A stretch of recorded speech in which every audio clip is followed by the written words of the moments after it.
Allez, bonjour à tous, ici Guillaume alias Niako sur les réseaux sociaux. Pour le Market Profiler, on est le 10 mai. Je fais une mage du Bitcoin parce qu'hier il s'est passé quelque chose d'intéressant.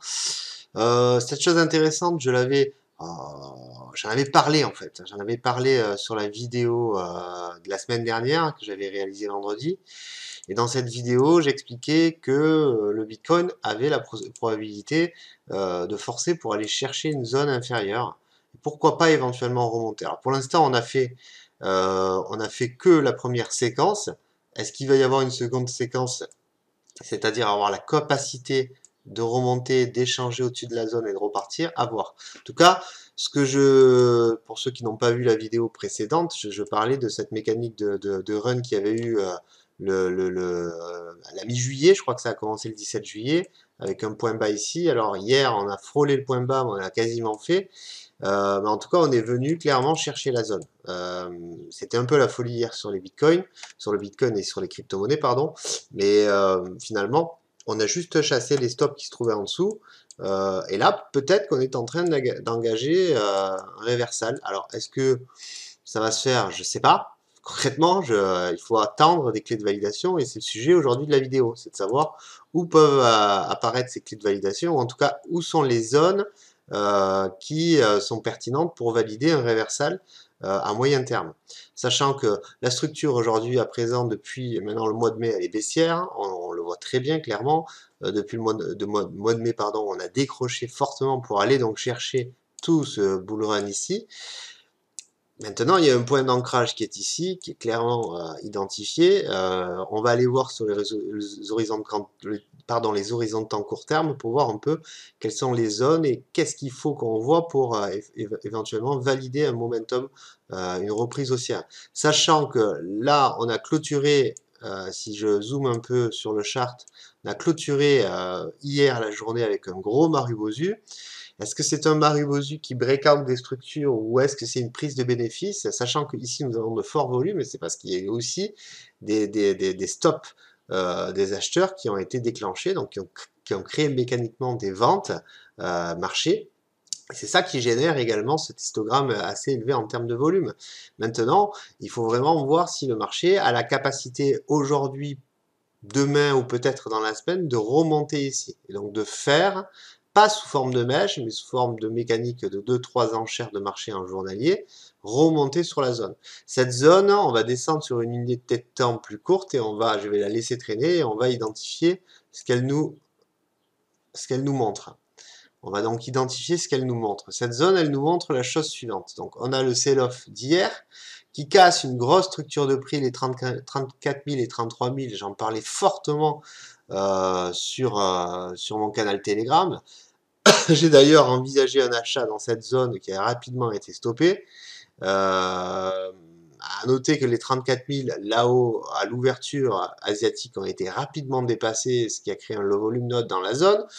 Et ensuite, on a fait ce qu'on appelle en chandelier japonais des ressauts sous la résistance, des soulèvements pardon sous la résistance, où on n'a pas réussi à reprendre la résistance. Toutes les rotations d'enchères 30 minutes ici ont quasiment calé sous les 33 000. Et ensuite, on a eu le sell-off jusqu'ici. On n'a pas fait tout à fait le début du run de mi-juillet, mais on l'a quasiment fait. Ce qu'on note aujourd'hui en termes de volume profile, c'est la chose suivante, c'est que, alors attendez que j'identifie clairement, on a ce qu'on appelle en volume profile une sorte de double distri. On a une ouverture qui s'est faite en bas de balance et puis on est tout de suite monté, voilà, créant cette imbalance. On a fait un POC avec un volume au-dessus, et là maintenant on échange dans toute cette zone de creux, parce que c'est typiquement ce qu'on observe en volume profile, toute cette zone de creux ici. Alors la question maintenant à se poser, c'est est-ce qu'aujourd'hui on va rester balancé dans cette journée-là? Moi j'y crois bien, en tout cas c'est un de mes scénarios principaux, et puis peut-être demain ou après-demain être en mesure de reprendre cette zone de déséquilibre. De toute façon, les points, les zones comment dire, clé reste les 33 000, et les 34 000. Et ces zones-là, il faut qu'on soit aujourd'hui, peut-être pas, mais demain ou après-demain, en capacité de déclencher un momentum ici, une fuite en avant des acheteurs qui vont complètement soulever l'asque pour passer sans faire de volume dans cette zone. Ça serait idéal. Et à ce moment-là, après, essayer de travailler en repli sur les 34 000. C'est un des scénarios possibles qui vient matcher avec une logique de marché long terme. Et à ce moment-là, après, aller chercher dans le cadre d'un swing des TP tels que 37 000, ça me paraît complètement cohérent. La touchette, le retour sur les 37 000, s'il n'est pas fait ce mois-ci, il peut très bien être fait le mois prochain. Mais si vous enclenchez des achats autour des 34 ou 33 000 sur un passage rapide au-dessus, demain ou après-demain, un retour et puis une target autour des 37 000, 36 700, ici, dans cette zone, c'est-à-dire le sell-off du mois de mai, alors c'est un trade efficient et conscient, quoi. C'est-à-dire qu'on a posé une stratégie autour de ça et on a fait un joli swing. Après, est-ce que vous dire qu'on aura la capacité de repasser au-dessus du mois de mai?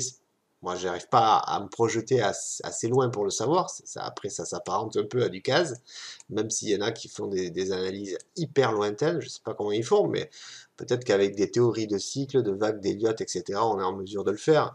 Moi, en tout cas, je regarde les zones de déséquilibre et d'équilibre sur le marché. Ça me donne clairement des targets intéressantes. Il y en a une ici, voire en extension ici, sur la zone des 40 piles.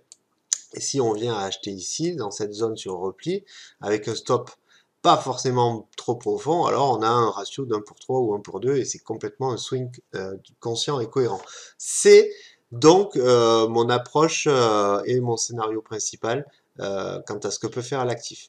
Après, il faut toujours avoir une seconde approche qui est un scénario swing différent, c'est-à-dire une continuité, un breakout de la structure. Et alors, si breakout de la structure il y a, on va voir comment il va se travailler ce breakout. J'y crois pas, hein. Personnellement, je n'y crois pas, mais je vous sers quand même un scénario 2 un peu plus catastrophique. Si breakout il y a, le risque majeur, et ça va pas plaire à ceux qui sont haussiers, moi j'ai pas de billets long terme, donc je m'en fous un peu, mais pour ceux qui sont investis et qui sont permaboule dessus, ça va pas trop leur plaire. Mais le risque, c'est qu'on a eu en 2021, enfin juste avant la fin de l'année, tout un run aussi assez puissant, qui ressemble à celui d'ici hein, qu'on est venu travailler. Alors, il y a différents scénarios. Il y a un scénario qui est envisageable, c'est qu'on réalise un pattern d'inversion et qu'on vienne squeezer toute la baisse aussi rapidement qu'on l'a montée. Et alors, ça nous ramènerait sur des niveaux autour des 20 000, voire un peu plus en dessous, 18 000. Quoi. Et ça piquerait, parce que ça enclencherait mécaniquement un sell-off sur tout le marché des cryptos, et c'est pas ce que beaucoup d'investisseurs veulent voir. Alors après, je sais que on dit que c'est impossible, mais moi, je pense que les marchés sont incertains et surprenants, donc ils sont en capacité de le faire. Donc ça, c'est un premier scénario. Et après, il pourrait y avoir une acceptation du déséquilibre de la fin d'année 2021, et à ce moment-là, rentrer et latéraliser pendant plusieurs mois dans cette zone.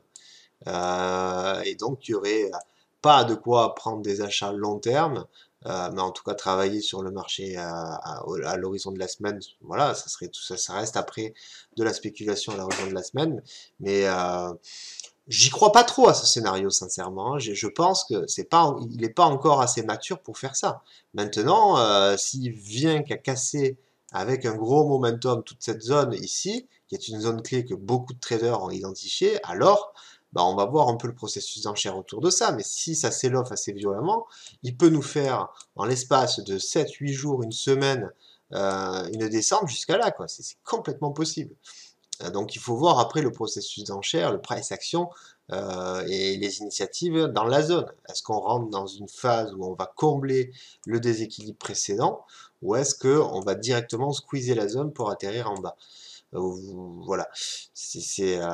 Mais en tout cas, encore une fois, je le répète, et je vais clôturer la vidéo sur ça. Moi, pour l'instant, j'ai plutôt une approche à réintégrer et à reconquérir des niveaux tels que les 33 000 ou les 34 000 pour ensuite aller viser les 37, voire les 40 piles en excès tout là-haut, quoi. Ici 47, 37, 38, avec une reconquête. Et c'est un peu le scénario dont je parlais la semaine dernière sur la vidéo que j'avais faite, c'est-à-dire cette mécanique hein, de price comme ça, où on vient et on va retravailler. Ça serait, voilà, c'est ce que je vois qui me saute aux yeux. Et en tout cas, il y a des beaux trades à poser si on construit son scénario de cette façon-là. Excellente journée, comme d'habitude, hein, n'hésitez pas à me dire si ce format vous convient, et puis je vais essayer de continuer et d'être régulier dans l'approche de ces analyses hebdo du BTC. A plus, ciao.